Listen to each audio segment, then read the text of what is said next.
Tere, kallis kogudus ja kõik, kes te kuulete seda Tartus ja Tallinnas või siis interneti vahendusel. Ülilahe on olla teie ees. Minu nimi on Christopher ja mina tegelen siis 3D koguduses kodugruppide koordineerimisega ja vahel teen kaasa ka ülistuses pühapäeviti. Täna siis proovin kätt kõnelemises. Meil on hetkel käimas selline seeria nagu kuninglik karakter. Ja selle käigus vaatamegi, millised on siis need kuninglikud karakteri tunnusjooned ja kuidas me peaksime neid omandama. Seeria käigus vaatame päris palju Taaveti elu peale ja üritame leida seda, mida tema õigesti tegi. Eelmisel pühapäeval rääkis Mattias meile sellest, mis on vastutus ja rääkis sellest, kuidas vastutus jaguneb võimalusteks ja kohustusteks ja et me peame üritama seda enam-vähem balansis hoida. Ja ta lõpuks rõhus päris palju sellele, et kõige lõpuks me oleme ikkagi Jumala ees vastutavad nii oma tegude kui sõnadega. Mina räägin täna siis sellisest kuningliku karakteri osast nagu julgus ja üritan leida vastust sellele, kust see tuleb ja kuidas seda saada ja mis saab siis, kui see on meie sees, et kui meie sees on see tõeline julgus. Järgnevalt räägin natukene iseendast, räägin sellest, kuidas minul on olnud julgusega. Ja mina ei ole tegelikult üldse oma olemuselt väga julge ja see on välja paistnud päris paljudes kohtades minu elus ja üks selline valdkond on kool. Mäletan, et aeg-ajalt õpetajad tunni alguses küsisid õpilastelt, meilt mingeid küsimusi, ehk et meid kaasata sellesse mõtlemisse ja et me saaks paremini aru, millest ka tema tahab lõpuks rääkida. Ja ma mäletan, et iga kord või vähemalt enamus kordadel, kui ta midagi küsis, siis minul oli tegelikult see vastus olemas juba ja ma teadsin õiget vastust, aga kuigi ma olin kindel selles teadmises, siis ikkagi mingi argus lõi mulle sisse päris pidevalt, et võib-olla on mingisugune pisike võimalus, et see minu vastus on ikkagi vale ja et ma võib-olla ebaõnnestun lihtsalt ja loomulikult mingi tüüp tõstis käe kuskilt ja vastas õigesti või kobistas natukene õpetaja ütles, jaa, väga tubli. Aga mina jäin sellest ilma enamasti, sest ma lihtsalt ei julgenud kätt tõsta, selline lihtne asi nagu käe tõstmine. Ja see üks konkreetne lugu koolist, kui ma käisin 8. klassis, see on juba veits tõsisem lugu. 8. klassis tuli meie klassi üks poiss, Fred, täiesti tavaline poiss, käis normaalselt riides, käitus normaalselt, midagi polnud öelda tema kohta, õppis hästi.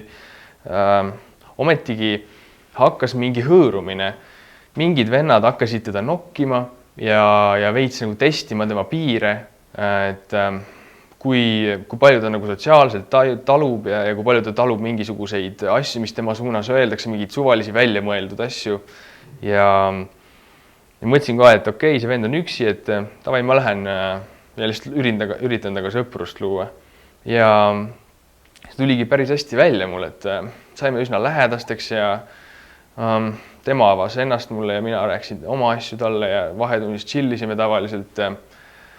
Aga teda samal ajal ikkagi kiusati ja mingitel hetkedel ma nägin seda kõrvalt pealt, kuidas ma justkui olin nagu kolmandas isikus, et ma nägin, et siis, kui teda kiusati, siis mina vaikselt eemaldusin, aga kui olid rahulikud ajad, siis ma olin tema kõrval, kõik oli tore, rääkisime juttu ja see asi süvenes järjest ja läks tõsisemaks, kuni lõpuks see tüüp, see Fred oli lihtsalt sunnitud ära minema meie koolis, sellepärast et see vaimne vägivald ja lõpuks ka veits füüsiline vägivald, see läks üle igasuguste piiride ja need viimased pilgud, mis me vahetasime selle Frediga, ma nägin sealt sellest pilgust sellist vihkamist, et ta ilmselt vihkas mind rohkem kui neid kiusajaid veel, sellepärast et mina, see, kes ma olin tema võib-olla kõige lähedasem sealt koolist, mina olin teda reetnud ja see reetmine ilmselt on palju hirmsam kui see, kui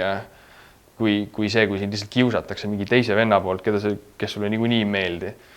Ja ma nägin seda, et minusse jäi tegelikult suht kõle tunne, et suht halb oli olla päris pikalt. Rohkem ma seda Fredi pole kunagi näinud, siis polnud veel sotsiaalmeedia nii arenenud, et ma Facebookis võtaks temaga lihtsalt ühendust. Ja siiamaale ei tea, mis ta teeb, aga ma nägin, et minu probleem on selles, et ma ei suutnud olla tema kõrval 100% nagu ajast. Et ma olin poolikult, ma olin temaga headel aegadel ja alguses, kui see kiusamine oli väike nokkimine nagu nimepidi mingite nimedega kutsumine, sildistamine. Aga ma ei olnud siis enam tema kõrval, kui see oli ikka intensiivne vaimne vägivald. Ja ma tunnen, et ma oleks siis tegelikult saanud midagi ära teha, aga ma andsin ennast poolikult sellesse. Ma andsin lihtsalt mingisuguse sõbrana ennast sellesse, aga mitte nagu täieliku sõbrana.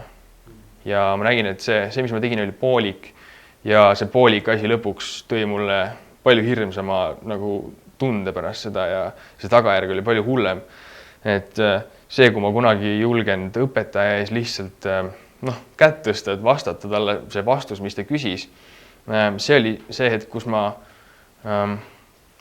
jätsin nagu üldse tegemata selle asja ja see läkski vett vedama, nagu oligi korras, aga ma nägin, et selles loos Fredist, ma jätsin asja poolikuks, nii et tegelikult ma leian, et ükskõik, kas me ei panusta üldse või panustame poolikult, lõpuks see ei taba nagu ei ole täis tabamus see asi. Ehk siis tihtipeale me jätame kedagi teist millestki ilma, me ise jääme millestki ilma ja me jätame mingid muutused tegemata enda ümber, sellepärast, et me ei julge 100% olla olemas nagu. Me ei julge tegutada 100% selleks, et tuua mingi muutus. Ja mulle tundub, et tihti me olemegi sunnitud lihtsalt vaatama enda ümber, kuidas paljud võimalused lähevad meist mööda. Just sellepärast, et meis ei ole seda tõelist julgust. Või kuidas teiega on? Kas teiega pole vahel juhtunud seda, et näete võimalust kuulutada evangeeliumi, aga ei suuda kuidagi seda kurssi viia selle peale, et tooks Jeesuse mängu, nagu räägite mingitest spordiasjadest või millest iganes nagu. Aga ei saa toodud seda Jeesus sisse, sellepärast iga kord, kui tuleb mõte, et okei, nüüd küsiks midagi, siis kohe tuleb ju mõte järgi, et mis siis, kui ma ebaõnnestun, mis siis, kui mingi teine vend, mingi kolmas vend vaatab pealt ja lihtsalt naerab või mis iganes. Vahel väga totrad asjad võivad saada meile takistusteks. Või siis mingi teine variant või näide, kui meil tuleb pähe kellelegi midagi julgustavat öelda või midagi sihukest ülesehitavat öelda ja meie järgmine mõte on see, et aga mis siis, kui mina ei ole piisavalt hea või piisavalt kompetentne või nagu, kes ma üldse olen, et midagi öelda sellele vennale. Et päris haige, aga võtame näiteks mingi täiesti teise valdkonna, et võib-olla sa tead, et sinu sõber või keegi ükskõik mis inimene teeb midagi valesti. Võib-olla see ei pruugi olla midagi väga hullu, aga sa tead, et ta teeb midagi valesti, midagi põhimõttelist. Ja sa ei julge talle seda välja öelda. Sest võib-olla see nõuab sinult liiga palju alandumist kuidagi või liiga palju enese kuidagi väänamist, et öelda talle seda armastuse ja mõistmisega. Võtame näiteks ühe klassikalise olukorra, tagarääkimine. Usun, et me kõik oleme viibinud seltskonnas, kus räägitakse kellestki taga negatiivses mõttes midagi ja ma arvan, et vähemalt ma ei tea, kas kõik, aga vähemalt kindlasti suurem osa on jätnud ütlemata vähemalt korra enda elus selle lause, et okei, tüübid, sõbrad, vaatame, mis see inimene võib-olla on head teinud või mis on tema tugevad küljed hoopiski, et selle asemel, et teda taga rääkida. Ja ma usun, et sellest lähtuvalt ongi just tõe väljaütlemine tihtipeale kõige raskem asi ja see nõuab seda tõelist julgust. Ja need, mis ma siin välja tõin, taolised hetked, kui meie sees oleks tõeline julgus, siis need hetked on väga hinnalised ja olulised, väärtuslikud, aga meil ei ole lihtsalt võib-olla julgust, et anda 100% endast selleks, et tuua see muutus. Võib-olla me vahel üritame, aga me ei ürita piisavalt.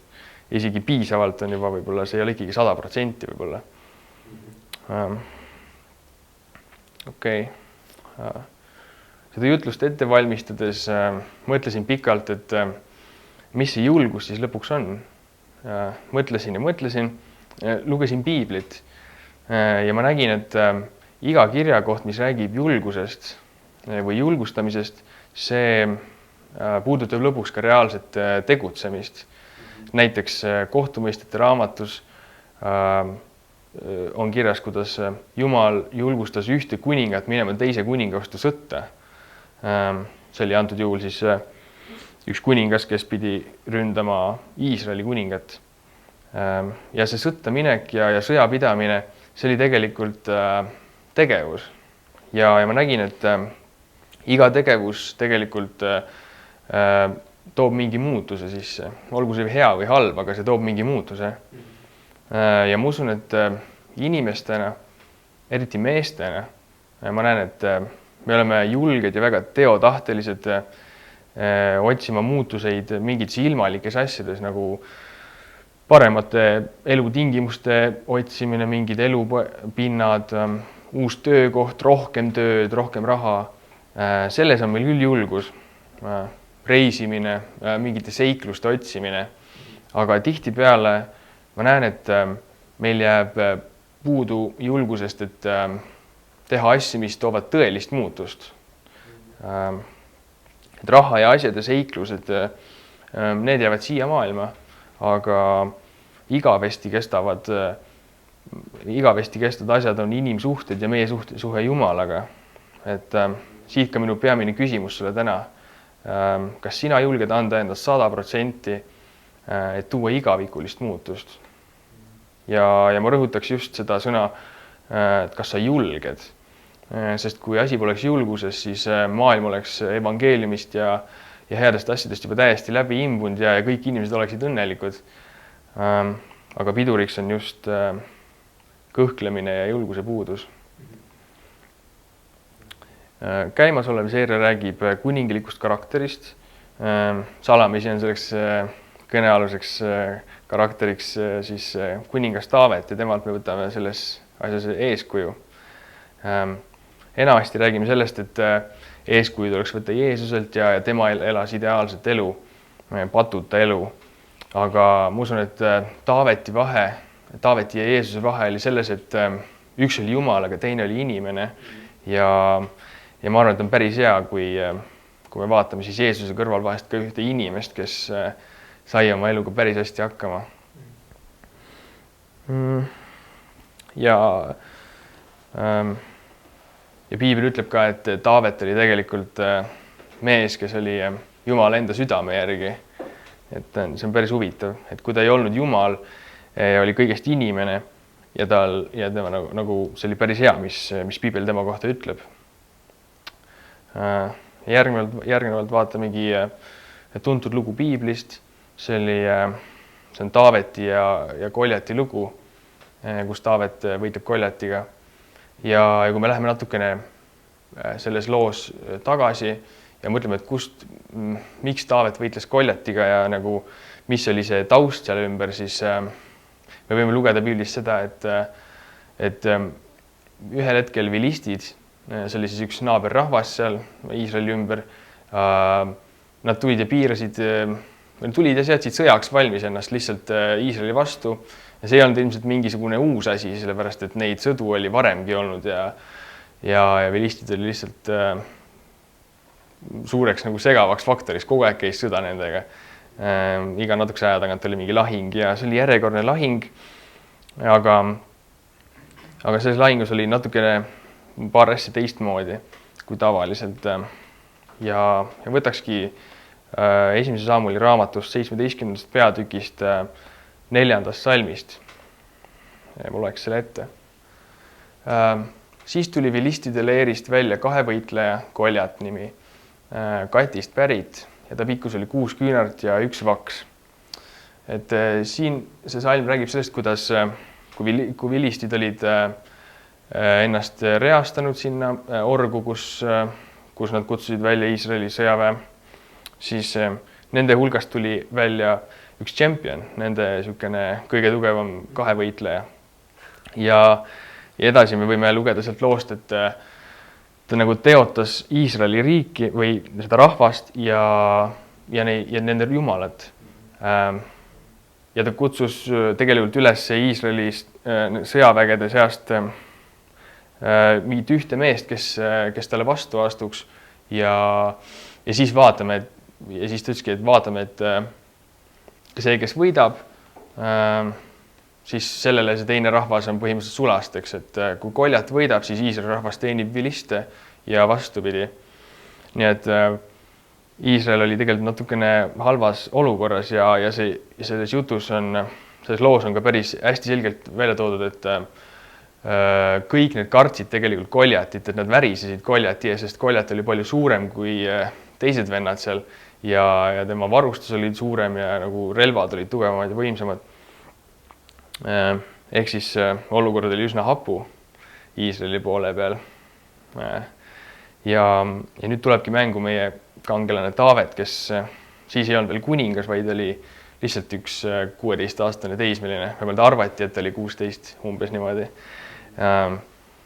Ja Taavetil oli 3 vanemat venda, kes olid juba reastunud seal sõjaväes ja põhimõtteliselt ootasid, kas tuleb elu või surm nagu. Ja Taaveti isa saatis siis Taavetit oma vanematele vendadele toidumoona viima ja lihtsalt vaatama, et kas need vanemad vennad on üldse elus. Ja siis, kui Taavet jõudis kohale, siis ta kuulis Goljatit rääkimas ja küsis, et kes see vend on, nagu kes julgeb teotada meie elavat jumalat. Ja seda kuulis kuningas Saul ja kutsus ta enese jutule. Ja siis vaatamegi 32 salmi sellest samast peatükist. Ja Taavet ütles Saulile, ärgu lasku keegi tema pärast oma julgust langeda, sinu sulane läheb ja võitleb selle vilistiga. Siit me näeme, et Taavet pakkus ennast ise vabatahtlikult selle suure Goljati vastu võitlema ja me võime siit näha seda huvitavat asja, et kuigi ta oli 16, siis ta pakkus ennast mingi täieliku tšempioni vastu kaklema, et see vahekord oli üsna nagu ebaaus, aga ometigi kuskilt tuli see julgus Taavetisse, et ta julges ennast pakkuda ja nagu miski nagu ajendas teda selleks. Ja kui me vaatame natukene Taaveti elus tagasi, siis me näeme, et ta oli tegelikult juba Jumala poolt või Jumalale võitud järgmine kuningas, sest et see kuningas, kes tol hetkel valitses, kuningas Saul, tema oli teinud mõningaid asju, mis olid Jumalale nagu mitte meelepärased ja sellepärast Jumal käskiski võida uus kuningas Iisraelile, aga Saul ei teadnud sel hetkel sellest.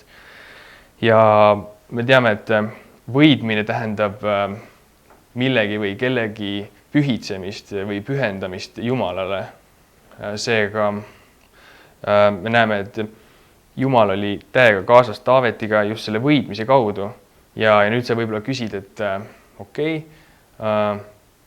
kui Jumal oli selle võitmise kaudu nagu täiega kaasas Taavetiga, siis kuidas me saame teda nagu endaga võrrelda meie positsiooniga praegu siin aastas 2015, et temaga oli Jumal kaasas, et see on jällegi nagu mingi cheat või mingi sohk, et Jeesus oli Jumal ja Taavet oli võitud, et meid ei aita see mitte kuidagi. Aga ma loeks teile ette järgmise kirjakoha. Ja see on 1. Johannese kirjast ja 2. peatükist salmist 20. Ja siin ütleb, et teil on võidmine pühalt ja teil kõigil on teadmine. Ehk siis just ma paneks rõhku sellele, et meil kõigil on võidmine pühalt, ehk siis püha on see Jumal, meie Jumal ja meil on võidmine. Ehk siis kui me oleme kristlased, kui me tunnistame, et Jeesus on meie päästja ja meie kuningas, siis meil juba tegelikult ongi see jumalik võidmine ja Jumal on meiega kaasas samamoodi nagu Taavetiga. Ja meie siis on ka püha vaim, kelle kaudu me oleme nagu Jumalaga püsiühenduses kogu aeg, kui me seda endale teadvustame. Ehk siis meil ei ole küll seda pudelitäit õli pähe valatud, mida tavaliselt tehti, kui võiti kedagi või pandi ametisse. Aga jah, me oleme siiski võitud. Seega, mida me võime õppida sellest, mida Taavet tegi antud olukorras? Võime õppida seda, et tõeline julgus tuleb tegelikult Jumalalt ja tõeline julgus selles mõttes, et mis aitab meil tuua igavikulist muutust. Ja siinkohas ma tulengi tagasi selle juurde, et kas sina julged anda endast 100%, et tuua igavikulist muutust?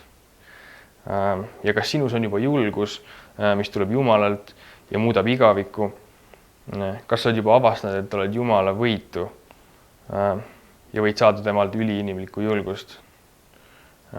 Taavet astus oma rahva eest välja ja ta seadis enda elu põhimõtteliselt ohtu, ehk siis ta andis endast 100%, sest kaalul oli see, et kas ta saab surma Goljati käes või ta võidab ja tuleb täielik au. Ehk siis temal oli see valik ja ta julges tegelikult anda endast 100% enda rahva eest. Ja hiljem me näeme seda, et ma võin etteruttavalt öelda, et Taavet võitiski Goljati ära, sest temaga oli Jumal. Ja ta tõi sellega, et ta andis endast 100%, ta tõi nagu täiega suure muutuse ja võiks öelda ka igavikulise muutuse. Nii et kas sina julged anda endast 100%, et tuua igavikulist muutust?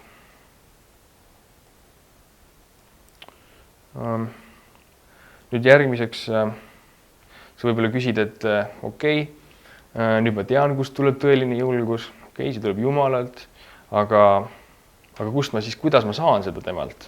Kuidas ma saan selle kätte tema käest? Ja ma arvan, et kui lugeda seda sama Taaveti ja Goljati juttu edasi, siis tuleb välja päris hea point. Ja siis ma loekski ette 37. salmi. Ja Taavet ütles, küllap Jehova, kes mind on päästnud lõukoera ja karuküüsist, päästab mind ka selle vilisti käest. Ja siis ütles Saul Taavetile, mine ja Jehova olgu sinuga. Et siin enne kui Taavet seda ütles, seda ütleb Taavet, enne, et nagu Saul kahtles veits nagu Taavet, et okei, sa oled suht noor, et kas sa ikka oled kindel, et sa tahad minna, et ma arvan, et sa küll ei saa jagu sellest suurest Goljatist. Aga siin Taavet justkui nagu kinnitab ennast Jumalas, et ta ütleb Saulile, et näed, kui Jumal on mind päästnud juba lõukoera ja karuküüsist, ehk siis kui ta oma kodukohas karjatas, siis päris palju tuli ilmselt karja ründama, just mingid suured metsloomad. Et kui Jumal on mind juba päästnud nende suurte metsloomade käest, et mis raskus on siis Jumalalt mind päästa nagu inimese käest, lihtsalt ühe inimese käest. Ja me näeme siin, et Taavet justkui kinnitab ennast Jumalas. Ta toob välja selle, et mitte nagu tema ei ole see tugev, vaid Jehova on see, kes nagu teda hoiab, sest et Jumal hoidis teda metsaelajate käest ja ilmselt Jumal on ka see, kes päästab teda selle inimese käest. Ta toob selle väga selgelt välja ja me näeme, et ta usub seda. Ja selle kohta Saulil pole ka midagi muud öelda, et okei, et mine ja Jehova olgu sinuga. Jumal olgu sinuga selles asjas. Ja teises kohas salmides 45-47 me näeme, ma loen seda ette ka. Aga Taavet ütles vilistile, sina tuled mu juurde mõõga, piigi ja odaga, aga mina tulen sinu juurde vägede Jehova, Iisraeli väehulkade Jumala nimel, keda sa oled teotanud. Täna annab Jehova sind minu kätte, et ma sind maha lööksin ja su pea raiuksin ja ma annan vilistide sõjaväe laivatena lindudele taeval ja metsaelajatele maa peal ja kogu maailm saab teada, et Iisraelil on Jumal.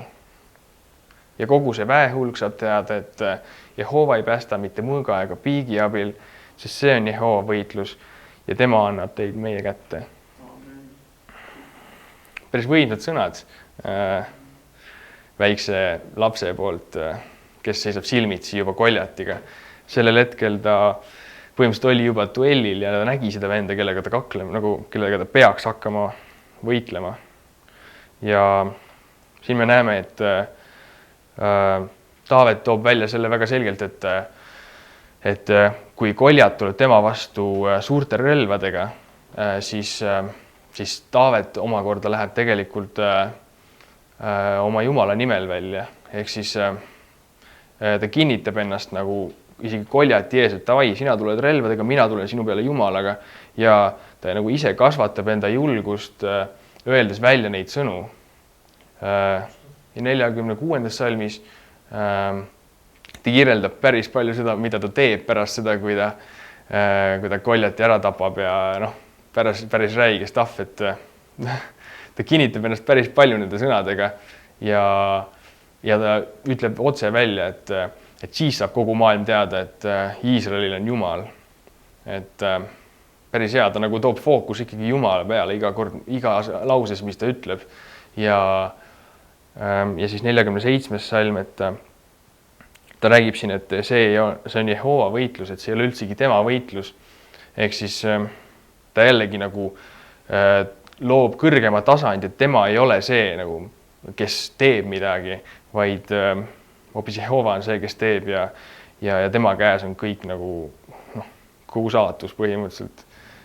Nii et mida meil on siis õppida sellest, mida Taavet just nagu praegu tegi selles loos? Ma arvan seda, et meil on ka võimalus kinnitada ennast tegelikult Jumalas mingite selliste asjadega, kui me tunneme teda ja me oleme piiblist lugenud ja me teame, kes ta on ja mida ta on lubanud.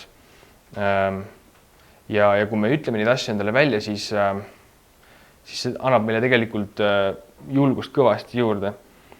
Ja ma loeks nüüd ette salmid 51 ja 52 sellest samast peatükist.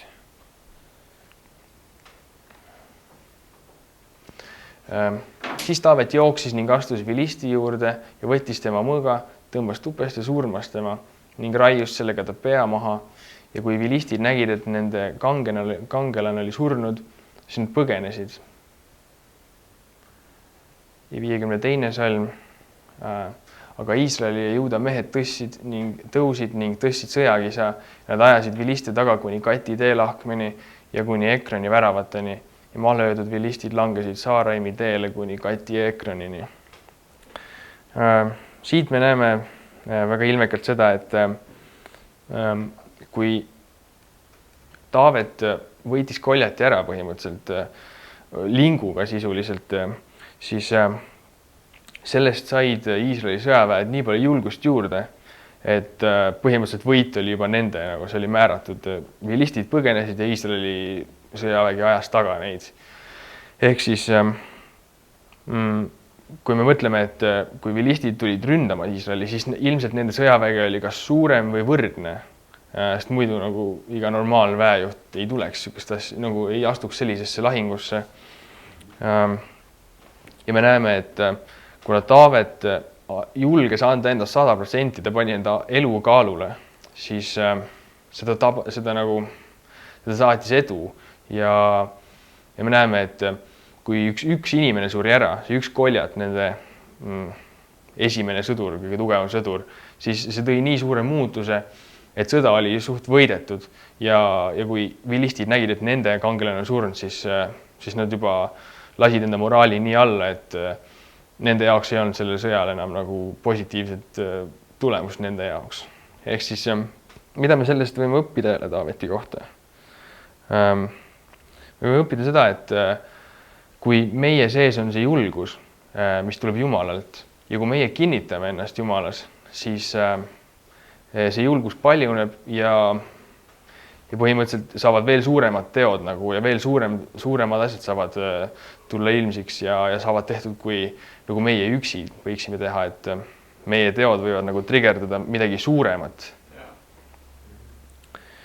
Okei, aga me oleme nüüd üsna palju rääkinud suurest ja õilsast Taavetist, kes tegi omal ajal suuri asju, sest Jumal oli temaga. See juhtus kunagi ammu, aga kui me tagasi tänapäeva, siis võib-olla sa küsid, et ja mis siis, et kuidas aitab Taavet meid praegu, siis täna, kus meil on meie nutitelefonid ja lennukid ja laevad ja meie pere ja kogudus ja kõik kirev maailm meie ümber, on meil Taavetilt, kes kunagi väga kaua aega tagasi elas, siis meil on temalt ikkagi üpriski palju õppida sellest, mis tema tegi. Tema teadis oma südames vastuseid mingitele teatud küsimustele. Kas meie teame näiteks oma südamega, et tõeline julgus tuleb Jumalalt? Ja seda teades, kas me kinnitame ennast ja kas me kinnitame ennast temas igapäevaselt?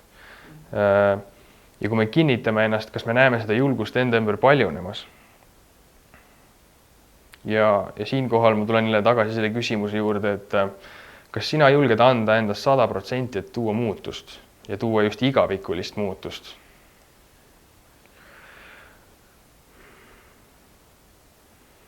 Kolmde üks põhiväärtustest on, et muudetud elud muudavad maailma, aga arad elud ei muuda midagi, sest suured muutused nõuavad julgust.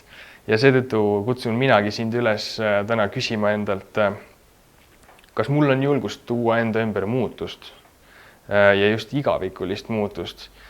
Kas mina kinnitan ennast Jumalas iga päev?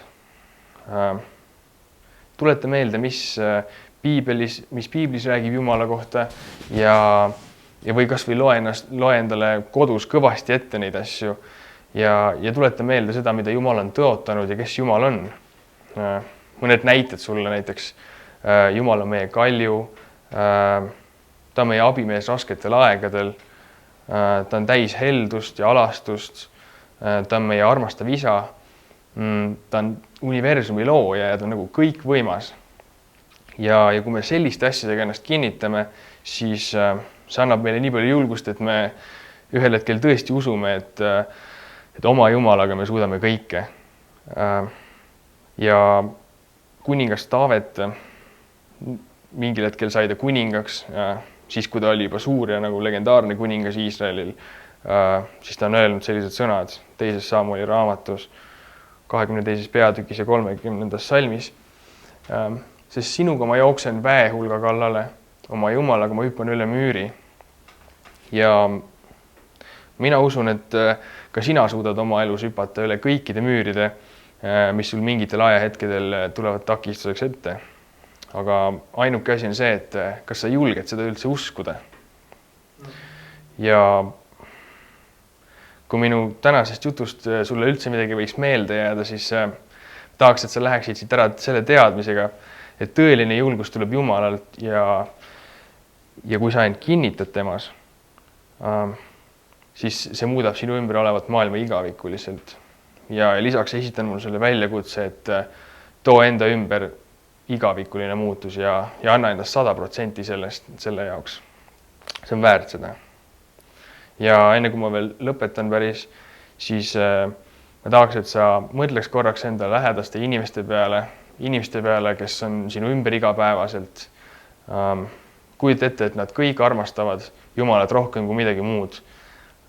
Kujuta ette, et nad tunnistavad Jeesust enda päästjana, enda kuningana ja kujuta ette, et nad võiksid kõik istuda sinuga kas või ühes pingireas pühapäeviti ja ülistada Jumalat täiesti oma südamest.